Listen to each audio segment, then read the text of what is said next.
Descubre qué hay detrás de tu forma de comer y atrévete a vivir la vida que se te antoja. Esto es ¿De qué tiene hambre tu vida? Con Ana Arismendi.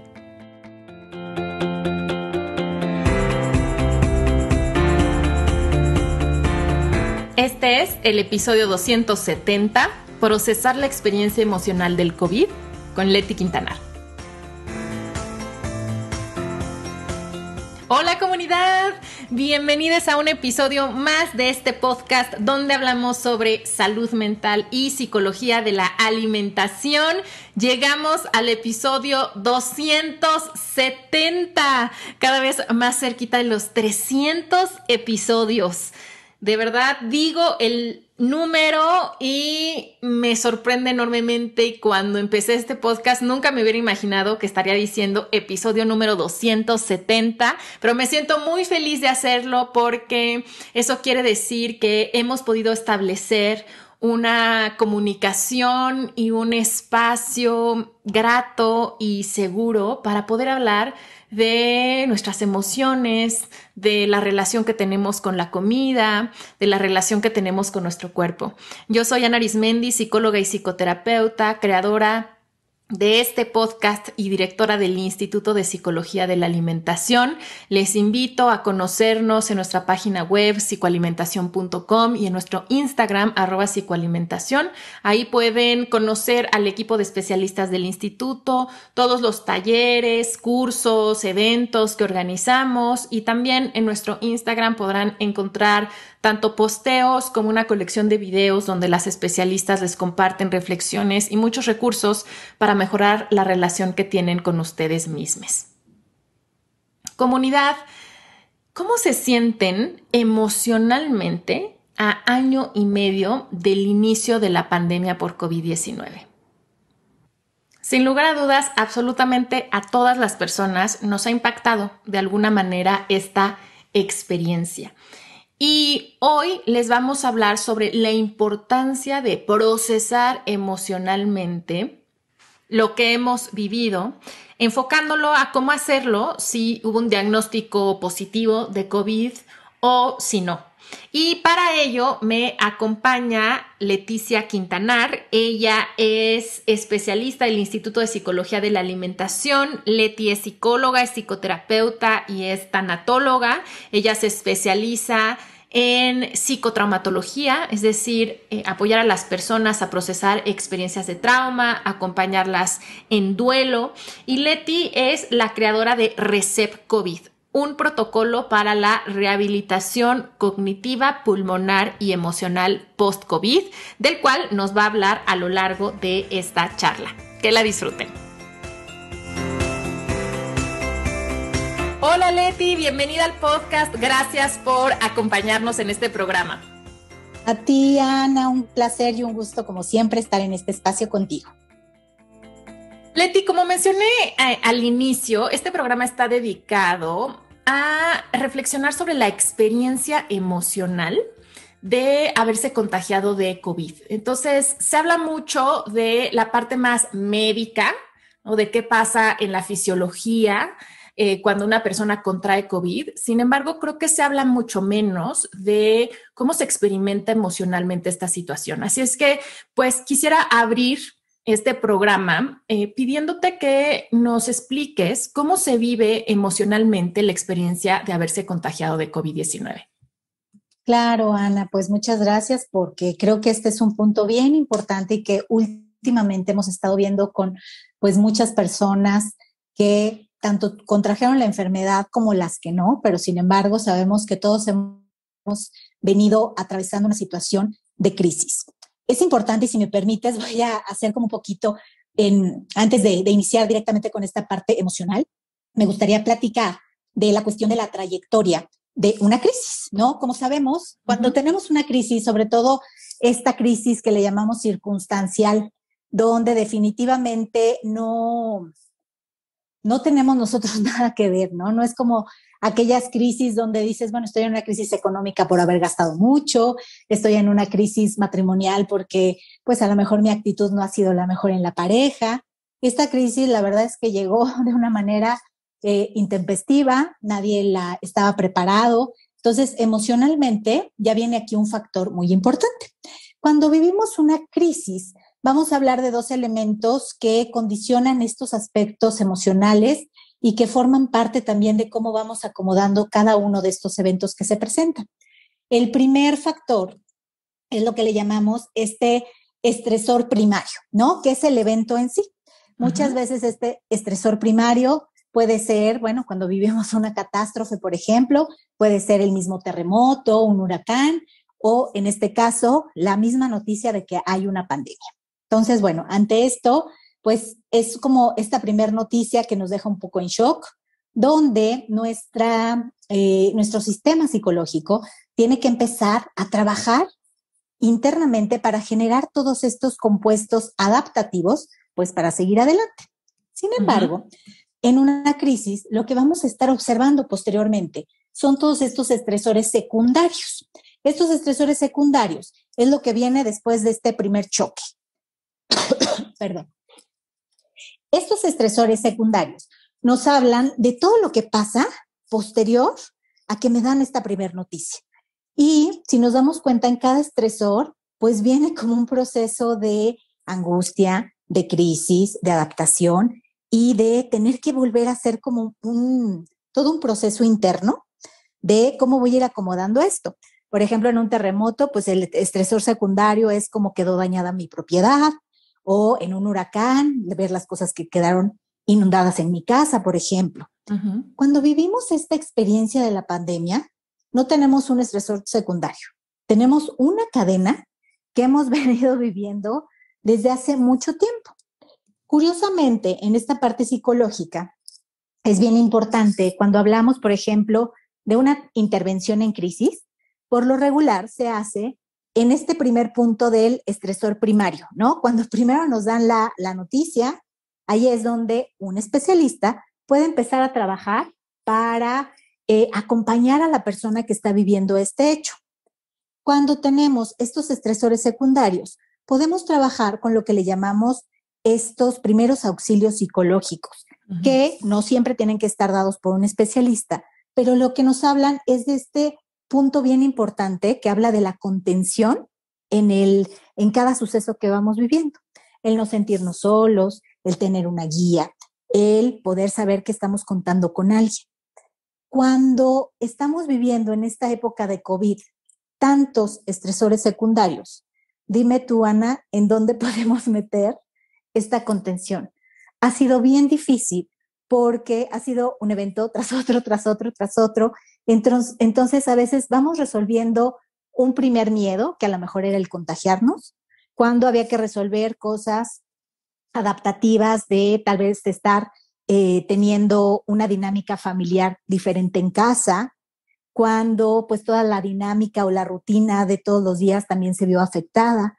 Entonces, parte de todos estos eventos o estresores secundarios que hemos estado viviendo, no hemos tenido la oportunidad de tener una contención o de tener un apoyo para ir acomodando cada cosa en su lugar. Qué importante esto último, Leti, además ya a año y medio del inicio de la pandemia. Estaba pensando mientras hablabas todos esos estresores secundarios y cómo han ido cambiando, ¿no? Como que el estresor principal pues ¿no? Es esta nueva enfermedad, es todo esto, pero híjole, o sea, todo lo que hemos vivido desde hace año y medio y además en varias áreas de nuestra vida, ¿no? Como hemos tenido pérdidas de gente cercana, como a veces hemos tenido temas en el trabajo, temas con la economía, nuestra vida social, cómo han surgido muchos otros síntomas asociados, ¿no? Temas de ansiedad, temas de depresión, o sea, como tú dices, pues es complicado dar contención porque son muchos y se van modificando. Ahora, Leti, específicamente con las personas que se contagiaron de COVID y que vivieron el tener la enfermedad, o sea, ¿cómo vivieron ellas este impacto de esta crisis? Claro, mira, aquí yo creo que la primera respuesta a este estrés es cómo vamos a asumir un diagnóstico. Creo que la mayoría de la población vivimos a veces hasta un diagnóstico anticipado, que este es un estrés anticipatorio, ¿no? Que creo que todos lo llegamos a vivir, que antes de haber dado positivo, cualquier dolorcito de cabeza, de garganta, decíamos, seguro puede ser, ¿no? Y seguro puede ser. Sí, de verdad, Hasta... yo creo que no hay nadie que al menos una vez en este año y medio haya dicho, ya tengo COVID, ¿no? Sí, claro. Entonces, bueno, afortunadamente, pues hemos tenido últimamente, pues ya los recursos de poderlo corroborar con alguna prueba, ¿no? Pero ¿qué viene cuando sí llega el diagnóstico? Cuando sí es positivo y cuando toda esta sintomatología empieza a determinar que sí o sí esta presencia del COVID ya está en ti. Número uno, estos estresores secundarios que vamos a vivir en torno a la enfermedad. Creo que el principal es el miedo a cómo me va a ir, ¿no? Porque aunque yo no tenga estas características que me señalan de vulnerabilidad, pues la verdad es que sabemos que todos los cuerpos reaccionan diferentes. Y entonces no sabemos realmente a cada uno cómo nos va a ir en el proceso de cómo se va a ir desarrollando pues esta enfermedad. Entonces, por muy tranquilos que lo queramos tomar, yo creo que internamente si hay un proceso de incertidumbre, de miedo, de preocupación. A esto le vamos a agregar también el miedo por mis seres queridos. No quiero contagiar a nadie, empieza toda una logística de cómo me voy a cuidar, cómo voy a ser atendido, cómo hago lo posible para que mis seres queridos tampoco entren en contacto conmigo y verificar que ellos tampoco estén contagiados. Otro de los estresores que podemos ver ya cuando se detona la enfermedad son los síntomas en sí mismos. Sabemos hoy en día que hay tal variedad de síntomas, ¿no? Que nos es difícil tal vez hacer un listado muy cuantitativo de qué se puede presentar. Hoy lo hemos visto con muchas personas que hemos observado sintomatología bien rara, ¿no? Y muy diversa. Entonces, muchos de estos síntomas, la verdad es que sí provocan un cansancio excesivo, dolores muy fuertes, y hay gente que de verdad la pasó muy mal los días que estuvo viviendo esta enfermedad.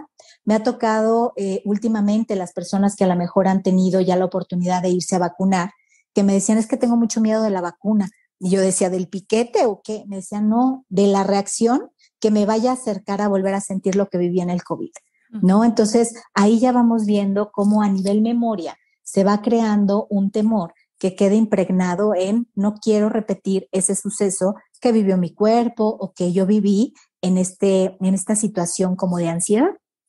Algo que también agregaría es que pues es una enfermedad que tristemente se tiene que vivir en aislamiento. Entonces, para mí este es otro factor que ha generado pues también un impacto emocional bien importante, porque no es lo mismo que yo salga de una operación o que tenga una enfermedad y tenga a mi familia cerca, o como decimos, el caldito de pollo de mamá, ¿no? Que pueda estar ahí acurrucándome en su cobijo y apapacho, a una enfermedad que la tengo que vivir muy sola. Entonces, desde ahí, esta parte de contención de la que hablábamos, de estos primeros auxilios psicológicos que están dados precisamente por este acompañamiento, por esta parte de decirte que no estás solo, pues en esta enfermedad no se vive. Entonces va siendo otro punto que nos detona también esta susceptibilidad con la que vamos a afrontar la situación. Y algo que me gustaría también agregar es que una vez que pasa la enfermedad y que probablemente nos dan de alta y te dicen, bueno, ya pasaste tus 14, 18 o 21 días, como sea el caso de que se presentó la enfermedad y que probablemente te vuelves a hacer tu prueba y ya sales negativo a COVID, entonces empiezan a aparecer una serie de secuelas que vuelven a generar miedo, ¿no? Porque dices, yo no estaba así antes del COVID, y empiezas a notar ciertas características, ya sea a nivel emocional o a nivel físico, que también te generan cierta tensión y generan cierto estrés porque no sabemos, pues, también cuánto tiempo van a durar. Entonces, cuando vamos viendo como toda esta línea que sigue un diagnóstico en COVID, es cuando decimos esta cadena consecutiva de estresores secundarios no nos han permitido entre ninguno de estos espacios poder dar el apoyo psicológico o emocional que desearíamos. Nuestro propio sistema creo que es tan sabio que solito nos ayuda a ir generando estos mecanismos de defensa para salir adelante, ¿no? Entonces, cuando dicen qué tanto esta situación puede generar un trauma o no, pues dependiendo también cómo lo vayamos viviendo, dependiendo los recursos internos que cada quien vaya teniendo. Entonces, nuestro sistema en sí mismo hará lo necesario para que vayamos acomodando esta experiencia lo mejor posible. Pero lo malo es que fueron tantos eventos y que no sabemos también internamente cómo se vivieron, que sí es importante hacer un ejercicio o un tiempo de poder reprocesar toda esta experiencia para que después no vaya a tener otra secuela a nivel emocional.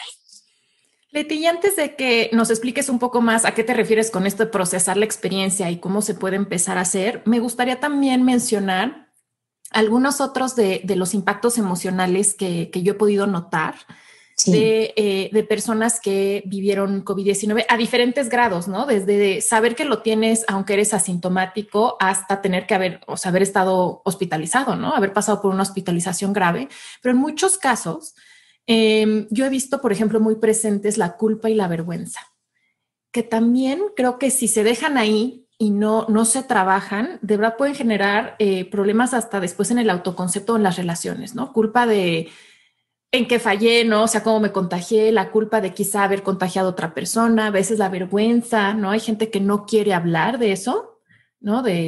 O sea, como que parece hasta una confesión así de, ¿no? De me enfermé porque parecería que eso Uh-huh. habla de, ay, pues fuiste descuidado, o es que no fuiste responsable. Entonces hay mucho juicio todavía en torno a eso. Creo que también las personas de pronto señalan mucho a quienes se contagiaron y hacen estos juicios, ¿no? Es que no se cuidó, etcétera, cuando pues no sabemos, ¿no? Pero entonces Claro. eso puede generar mucha culpa, vergüenza y como tú mencionabas, incertidumbre. Uno, porque esta es una enfermedad nueva que apenas estamos conociendo y la incertidumbre de las secuelas, ¿no? Es decir, aunque ya aparezca como libre de COVID, finalmente la enfermedad aquí sigue, ¿no? Porque hay secuelas que todavía no sabemos, ni la comunidad científica sabe ni cuánto duran, ni por qué, ni qué va a pasar, ¿no? Sí. Entonces, creo que también estas son tres emociones que se mantienen ahí, ¿no? Incluso para las personas, por ejemplo, yo lo he visto personas que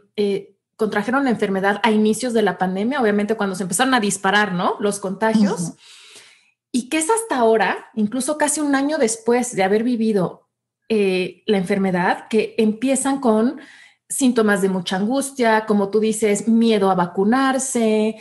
Entonces, creo que por eso es muy importante procesar la experiencia, porque es una forma de prevenir que esta experiencia se convierta en un trauma que después afecte la calidad de nuestra vida, ¿cierto? Exactamente. Claro, Entonces, tienes toda la entonces razón, de estas emociones que se van generando en el proceso. Leti, entonces me gustaría, a ver, ¿a qué nos referimos, no, las psicólogas, cuando decimos procesar la experiencia? ¿Qué quiere decir eso? Mira, te lo voy a poner en términos muy, muy cotidianos, como yo se los trato de explicar a mis pacientes o a mis alumnos. Es precisamente ayudarle a nuestro sistema psicológico a guardar en un buen lugar en tu mente y en tu cuerpo algo que viviste y que generó una tensión. La tensión o el evento que se vive de repente, hay algunas situaciones que nos rebasan emocionalmente. Cuando esto nos rebasa, queda impregnado en nuestro cuerpo, en nuestra mente, y esto va generando pues una memoria cognitiva y corporal que de repente ante cualquier disparador externo nos puede regresar a vivir esa experiencia, como si estuviera pasando nuevamente. Cuando hablamos de reprocesar, lo que implica es acomodar esta experiencia. A veces dicen, es volverla a vivir. No es precisamente volverla a vivir en todos los sentidos, pero sí es a veces volverla a vivir en tu mente, rescatando muchas de las situaciones, vista a lo mejor desde otra perspectiva, para acomodarla en un buen lugar y que esta memoria que quedó impregnada a nivel mente y a nivel cuerpo no sea un factor posterior de alguna situación que te afecte en tu vida diaria. Exacto. También procesar la experiencia, digo, sumando a lo que ya dices, es conectar una experiencia que en su momento me generó angustia o como me sobrepasó o que me abrumó en algún momento con mis recursos. ¿no? Porque Correcto. muchas veces cuando estamos afrontando esa situación, pues lo que se activa es nuestra respuesta más animal de sobrevivencia, ¿no? O sea, aquí no estoy reflexionando, no, estoy simplemente reaccionando para poder sobrevivir. Pero cuando no procesamos la experiencia, como que nos quedamos en ese nivel, ¿no? A un nivel muy primario de simplemente reacción, de tener activo nuestro sistema de estrés. Entonces, lo que hacemos al procesarla es, pues, decirle a nuestro cerebro que ese momento ya pasó y que ahora podemos conectar esa experiencia con nuestros recursos y que ya no tenemos que estar sintiendo ese miedo constante, ¿no? De que se vuelva a repetir. Entonces, como ya mencionábamos, es importante hacerlo porque si no, nos vamos a quedar con este sentido de miedo que nos puede empezar a debilitar en muchos aspectos y generar esto como un trauma. Y ahorita estamos hablando, bueno, mucho de las personas que vivieron esta enfermedad, pero yo creo que de verdad la humanidad por completo necesitamos procesar la experiencia emocional del COVID. O sea, nos hayamos contagiado o no, o sepamos que nos contagiamos o quizá nos contagiamos y ni supimos. O sea como sea que lo hayamos vivido, a todos esto nos ha afectado. Por eso Así también es. estamos viendo ahora que ya ha pasado más de un año, que muchas personas empiezan con cierta sintomatología, que a veces dicen, es que, ¿por qué no puedo dormir? ¿Por qué estoy teniendo ansiedad? ¿Por qué estoy teniendo dolores de cabeza? ¿Por qué de pronto tengo miedos? ¿Por qué tengo, no sé, dolores musculares que parece que no tienen explicación? Pero la explicación es que hemos estado viviendo más de un año en un estado de sobrevivencia, con incertidumbre, con culpa, con todo lo que platicamos. Y Sí. obviamente nuestro cuerpo está de ya, o sea, ya no puedo más. Y entonces lo que hay que hacer es procesar esta experiencia para que nuestro cuerpo otra vez se sienta seguro, ¿no? Porque desde donde nos tocó vivirlo, con enfermedad o no, pues al final fue todo un proceso para chicos, para grandes, donde haya tocado vivir esta experiencia que cambió nuestra vida. Entonces, cualquier evento que viene y modifica nuestra rutina diaria, nuestro sentir, pues creo que son eventos que hay que, cuando menos, identificar cómo está acomodado internamente esto para, pues como decíamos, que posteriormente no vayamos a tener por ahí alguna situación más, con más intensidad. Exacto. Nuestra invitación con este programa, comunidad, es a que se den un espacio para reflexionar cuál ha sido el impacto emocional de esta experiencia y para procesarlo. A veces parece que además con el torbellino de la vida cotidiana, como que de pronto es como que, ay, bueno, ya las cosas están entre comillas regresando a una normalidad. Entonces, bueno, ya pues los niños a la escuela, como ya pasó, ¿no? O a veces Ujú. es como, ay, bueno, ya me tocó a mí la vacuna, entonces como que esto ya llegó a su fin. Pero así como las cosas están como reacomodando en el exterior, hay que también reacomodarlas en nuestro interior. Entonces, Leti, me gustaría que nos dieras, o sea, yo sé que procesar emocionalmente una situación es diferente para cada persona, pero ¿qué nos recomiendas como para empezar con este proceso de reacomodar esta situación de la pandemia?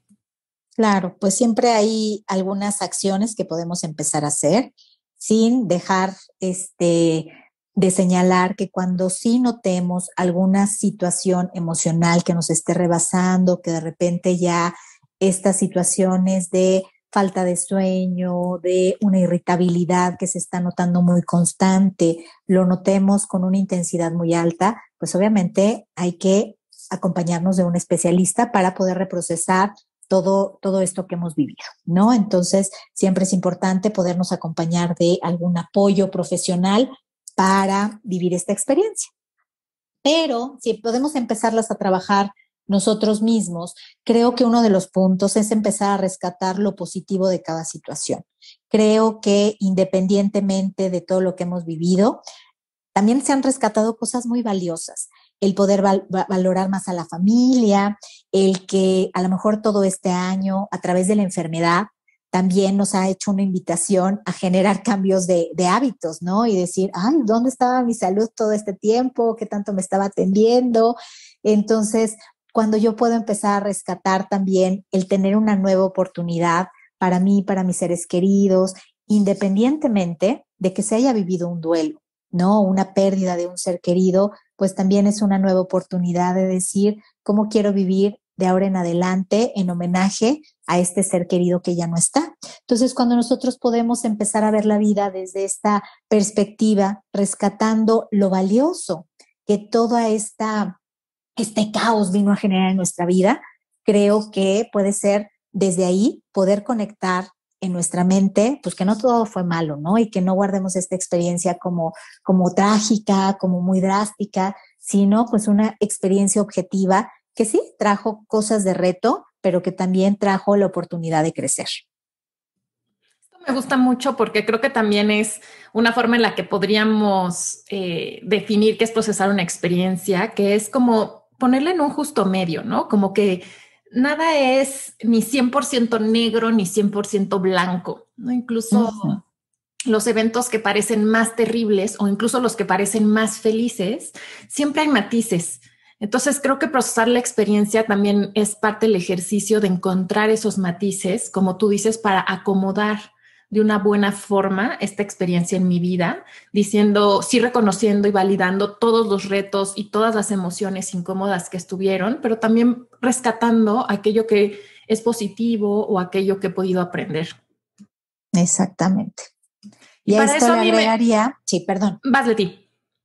Sí, que bueno, esto le agregaría, por ejemplo, una buena manera de hacerlo es generar estas acciones de gratitud, ¿no? O sea, independientemente cuando yo puedo valorar lo que sí logré, lo que pude avanzar también en mis emociones, hasta vencer la misma enfermedad, ¿cómo le agradezco a mi cuerpo el haber hecho lo que tuvo que hacer, pues para salir adelante? ¿Cómo les agradezco a mis cuidadores, ¿no? Que directa o indirectamente estuvieron ahí presentes? ¿Cómo puedo agradecer a veces desde mi corazón a todo este servicio médico que pues también ha estado batallando y dándolo todo ahí atrás de la trinchera, ¿no? Entonces, creo que el poder contactar con esta gratitud es también una maravillosa forma de poder reprocesar un evento. Me encanta. También un ejercicio que yo hago es poder conectar con mis recursos. Entonces, por ejemplo, ¿cuáles fueron los recursos que en el momento, cuando estaba como más grave la crisis, me ayudaron para salir de ahí? ¿No? Porque ahorita ya estoy en otro lugar. Entonces, ¿qué me ha Uh-huh. ayudado a ir como saliendo de esa crisis? Entonces, creo que hacer conscientes los recursos que quizá en ese momento pudimos aplicar o que tuvimos que aprender en ese momento. Y recursos son tanto internos como también recursos externos. Y ahí entra un poco lo que decías, ¿no? O sea, qué personas me ayudaron, qué contactos, qué procesos, o sea, cosas que se dan en el medio, que fueron un recurso, como que reconocerlas. Y eso es un antídoto para algo que tú decías que podría potencialmente convertir esta experiencia del COVID en un trauma, que es vivirla en aislamiento. Entonces, cuando yo conecto con mis recursos, me doy cuenta que aunque parecía que estaba sola, realmente pude estar acompañada, o sea, o me pude acompañar a mí misma y o sí pude tener cierto tipo de acompañamiento o algo o alguien que estuvo ahí. Y creo que eso también es muy importante. Qué bonito, me gusta mucho este nuevo sentido, ¿no? En vez de decir lo viví sola, es lo viví conmigo misma, aprendiendo, conociéndome, y entonces desde ahí ya lo instalo en otra parte, en mi emocionalidad. Me gustó. Otra también recomendación para poder procesar emocionalmente esto, creo que es validar y encontrar una forma segura de expresar las emociones para que no se queden ahí guardadas, ¿no? Como decíamos, pues pueden surgir muchas emociones que nos incomoden o que a veces nos parezcan como paradójicas, ¿no? Por un lado decir, bueno, es que siento una gratitud inmensa, pero al mismo tiempo siento mucha frustración. O Exacto. eh, tengo muchísima tristeza, pero, o sea, al mismo tiempo estoy sintiendo culpa, pero también puedo sentir esperanza. Entonces, a veces eso puede ser como generar como una disonancia interna. Entonces, creo que es bien importante validar todas nuestras emociones, entenderlas y encontrar una forma segura de expresarlas. ¿Qué opinas, Leti? Me gusta mucho porque justo lo voy a asociar con mi siguiente idea, que es compartir la experiencia. Cuando estamos viviendo todos estos síntomas emocionales y no, de repente surgen como estas dudas de, ¿estoy exagerando? ¿Esto de verdad es una secuela de la enfermedad? ¿Esto es una enfermedad o un síntoma que yo mismo me estoy creando?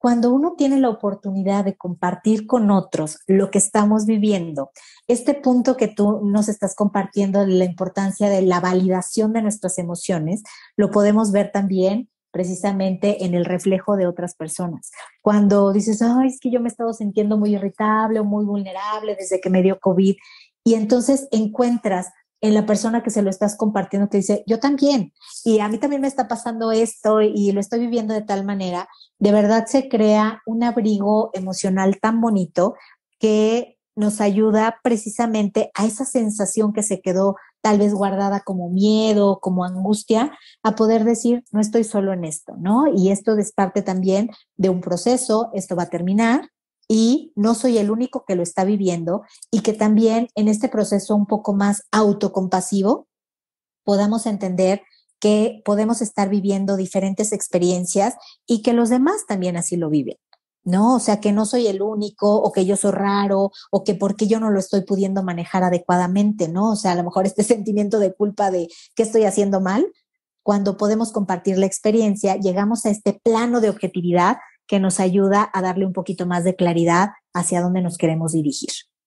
Ahorita me recordaste a una persona en consulta que me decía así, literal, Ana, es que no sé si estoy mal, pero ella decía, ¿no? Yo veo mucha gente ya como saliendo muy tranquila, como yendo a restaurantes, al cine, etcétera.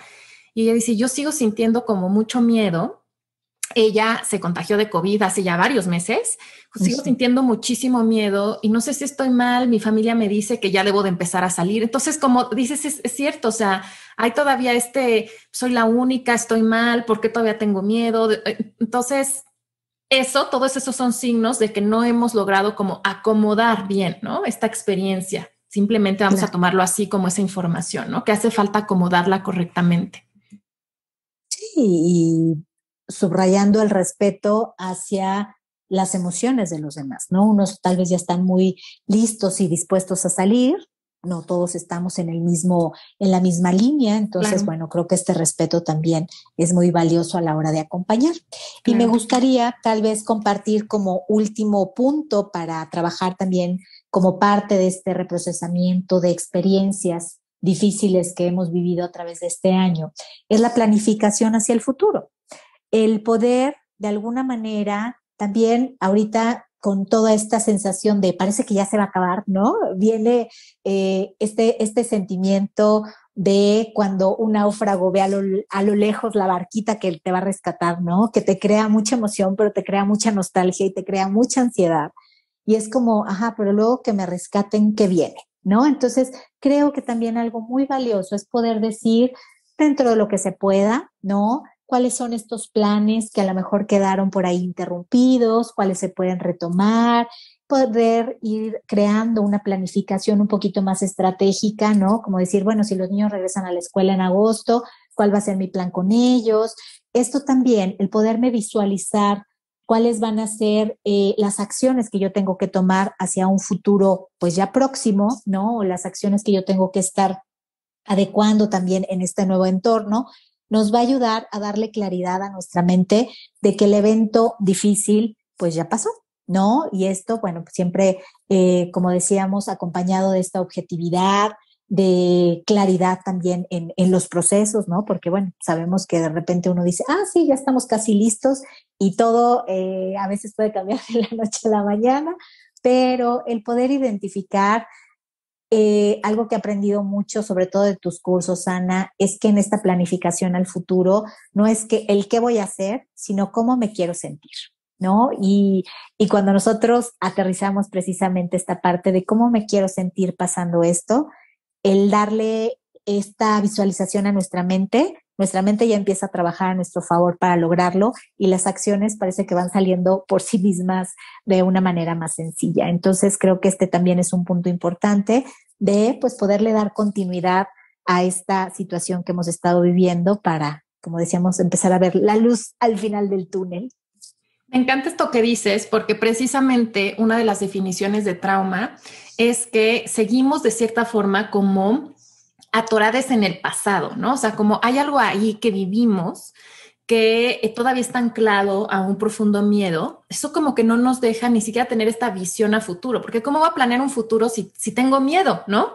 Entonces, y si no me siento seguro, si estoy así como con la duda. Entonces, un regalo muy bonito a procesar las experiencias es que nos permite acomodar bien lo que pasó en el presente para que entonces podamos sentar bien las bases de cómo quiero ahora que sea mi futuro. O sea, abre esa posibilidad. Y eso es bien lindo. Y creo que esta experiencia nos viene también a invitar a todos a reflexionar, ¿no? Y a cuestionarnos hasta nuestro proyecto de vida, ¿no? Después de haber vivido esto, ¿qué sigue para mí? ¿No? ¿Qué es lo que quiero? ¿Cuáles de los proyectos que tenía los retomo? ¿Cuáles quizá ya perdieron sentido? ¿Y qué es lo que sigue para mí ahora? Y eso creo que también es un regalo bonito. Es darle un sentido y un propósito a todo esto que viví, ¿no? Que no se quede como, ay, fue un año y fracción perdidos o fue un año de miedo, un año de angustia, no, al contrario, fue el año en el que aprendí, me conecté y que me sirva de trampolín precisamente para identificar esos recursos que voy a necesitar el resto de mi vida. Leti, bueno, tú precisamente has creado un protocolo llamado Recep COVID para pues ayudar a las personas y ya guiarlas así más puntualmente a procesar esta experiencia. Cuéntanos un poquito más de este protocolo. Sí, muchas gracias, Ana. Pues Recep COVID surge de la necesidad de muchas personas que se han acercado después de haber tenido un diagnóstico positivo en COVID y haber sido dados de alta, que están viviendo ahora con la parte de las secuelas del COVID. Tenemos secuelas, como decíamos, muy físicas, ¿no? Como hablábamos a nivel cardiovascular, pulmonar, muscular, cognitivo también. Sin embargo, pues creo que también una parte muy importante es que tenemos secuelas a nivel emocional. Estos miedos, gente que quedó con hipersensibilidad o con una irritabilidad muy marcada, adolescentes, por ejemplo, que hay papás que dicen, mi hijo, pues obviamente en la adolescencia tiene estos brincos, ¿no? De cambios de actitud normales, pero desde que tuvo a lo mejor el diagnóstico de COVID, de verdad le ha costado mucho más el poderlo manejar, ¿no? O sea, está con una sensibilidad exponencial. Entonces, Recep COVID surge precisamente para crear un espacio donde tengamos la oportunidad de compartir estas experiencias que todos hemos estado viviendo, esta sintomatología tan diferente que de repente todos vivimos, pero que a la hora de vivir las secuelas también todos decimos, pues nos ha dado por distintas áreas, ¿no? Y que de repente hablábamos de este miedo, de esto es normal que me pase o no, y que en el momento que podemos escuchar a otros y encontrar un espacio seguro para compartir mi experiencia, esto pueda ser precisamente un apoyo terapéutico, ¿no? Para acompañar a la gente que ha vivido este proceso. Entonces, Oye, Recep COVID, sí, perdón. no, Leti, es que nada más quería destacar algo que dijiste que se me hace muy importante y que no lo mencionamos antes, pero una de las experiencias que está generando mucha angustia a las personas es que como parte de las secuelas del COVID, eh, comunican, o sea, reportan que ya, o sea, como que no son ellos o ellas mismas, ¿no? O sea, a mí me ha tocado acompañar en la consulta personas que me dicen, es que no soy yo, es que algo en mí cambió, es que siento a mi cuerpo diferente, es que ya no puedo pensar igual o no me concentro igual o me siento muy sensible emocionalmente o a veces aplanado emocionalmente. Y esa sensación de no ser yo genera una angustia tremenda porque nos toca, pues, o sea, en lo más central que es en nuestra identidad, en nuestro autoconcepto, cómo nos vamos a sentir seguras y seguros si sentimos que estamos en un cuerpo que no conocemos, que está reaccionando diferente o yo siento que me comporto diferente. Entonces, creo que esa es una de las grandes fuentes de angustia y gracias por nombrarlo porque precisamente por eso se necesita un espacio para poder hablar de eso. Sí, creo que hay que darle objetividad a todos estos síntomas o secuelas que han ido apareciendo sin asustarnos más, ¿no? Sin decir, ay, bueno, o sea, ¿qué tanto nos espera por que llegue, ¿no? Sino al contrario, ¿no? Identificar también dentro de todas estas cuestiones que yo estoy viviendo, ¿qué sí puedo hacer para estar mejor? Si de repente la gente a lo mejor este es su objetivo, ¿no? Que dice, es que de verdad me siento muy rara, siento que no soy yo. Bueno, vamos a buscar la manera de volver a conectar contigo. Obviamente la experiencia te cambió y yo creo que nadie es el mismo que hace más de un año, ¿no? Todos hemos crecido, hemos avanzado en muchas cosas y seguramente ninguno somos lo mismo, pero cuando decimos, a veces es como volver a conocer mi cuerpo, sus reacciones, su forma de, ahora hasta de respirar o de cansancio, ¿no? O sea, de repente yo decía, podía subir la escalera perfecto y no me agitaba y ahora después de 6 escalones necesito hacer una pausa. Entonces, toda esta experiencia que yo digo no es normal, ¿cómo la voy a acomodar y cómo voy a acompañar también a mi cuerpo para entender esta nueva forma que por ahora se está presentando? Entonces, precisamente este programa que consta de 4 sesiones donde principalmente el objetivo es tener este espacio para compartir nuestra experiencia, para poder identificar y acompañar a otros desde, pues también como cada quien desde su perspectiva ha vivido este evento. Algo que es muy valioso es que dentro de cada sesión vamos a estar dando estrategias y algunos ejercicios para trabajar tanto a nivel pulmonar como a nivel neurológico, porque también hemos tenido muchísima gente que ha tenido el reporte de que se ha sentido con falta de atención, ha habido ausencias mentales, de repente esta capacidad de recordar las cosas también se ve afectada. Algunos procesos que decimos, yo nunca había tenido esto y de repente vivo neurológicamente como estos pasos que también me espantan, ¿no? Entonces también vamos a estar trabajando con toda esta parte cognitiva, desde ejercicios de agilidad mental, de gimnasia cerebral, que siempre digo, aunque no estemos con ese síntoma o esa secuela, nunca está por demás ayudarle a nuestro cerebro a reforzarlo un poquito. Y obviamente la parte medular también de estas 4 sesiones es empezar a trabajar desde esta parte emocional que nos permita volver a acomodar esta experiencia en un buen lugar. Ahorita hablábamos del reprocesamiento y qué importante es todos estos eventos o estresores secundarios de los que hablábamos, poderlos mirar con otra perspectiva, darles un buen lugar en nuestro corazón y en nuestra mente. Entonces, Recep COVID va encaminado precisamente a lograr esto. Buenísimo. Las 4 sesiones son grupales, duran 2 horas y son 100% online, o sea, a través de Zoom se conectan con Leti facilitando cada uno de las sesiones y con otro grupo de personas, para que sepan que son bienvenidas adolescentes y adultos que tuvieron COVID, pero también familiares de personas con COVID. Tú hace un momento hablabas de padres de familia, ¿no? Que a veces pueden estar preocupados por los cambios que han visto en sus adolescentes o incluso sus niños. Entonces, también están invitados para que entiendan un poco más esto y adquieran las herramientas. E incluso personas que no han tenido como tal el diagnóstico de COVID, pero que se han sentido afectadas física, mental o emocionalmente por la pandemia, también les puede servir muchísimo este protocolo.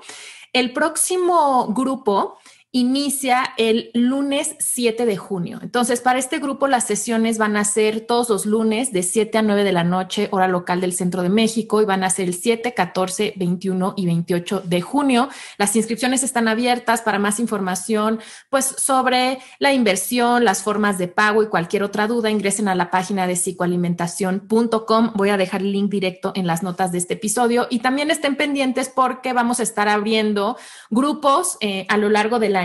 ¿Ok? Entonces, si estas fechas no les quedan o si están escuchando este episodio cuando ya pasó, ¿no? Este protocolo, estén al pendiente de nuestras redes sociales y también de la página de psicoalimentación.com porque ahí estaremos publicando los nuevos grupos. Es algo que, bueno, tenemos pensado aquí en el instituto hacer por lo que resta del año porque realmente creemos que es algo que todos necesitamos. Entonces, pues Leti, muchísimas gracias por acompañarnos. De verdad te agradezco y te felicito el haber creado este protocolo y me emociona mucho que podamos compartirlo. Y pues antes de despedirte, obviamente tienes que contestar las preguntas que hago a todos los invitados de este podcast. ¿De qué tiene hambre tu vida en este momento, Leti? mi vida tiene hambre en este momento de conexión conmigo, de crearme un espacio para conectar un poquito más conmigo, y creo que ya tengo por ahí vistas las estrategias que voy a echar mano estos días de ellas. Buenísimo. ¿Y cuáles son algunas de tus formas favoritas de nutrir tu vida? Yo me nutro a través de la conexión con mi familia, y pues creo que mi mismo trabajo es esta parte que me va llenando internamente de esta nutrición que necesito. Pues nuevamente muchas gracias por compartir hoy con la comunidad, y pues ya saben, si sienten que necesitan apoyo para procesar la experiencia emocional del COVID y además adquirir herramientas muy puntuales de rehabilitación cognitiva, de rehabilitación pulmonar, si quieren un espacio seguro para compartir sus experiencias a lo largo de esta pandemia, pues les invitamos a participar en Recept COVID. Toda la información en psicoalimentación.com. Muchas gracias, comunidad, y hasta el próximo episodio. Esto fue ¿De qué tiene hambre tu vida? Con Ana Arismendi. Para más información visita www.dequetienehambretuvida.com.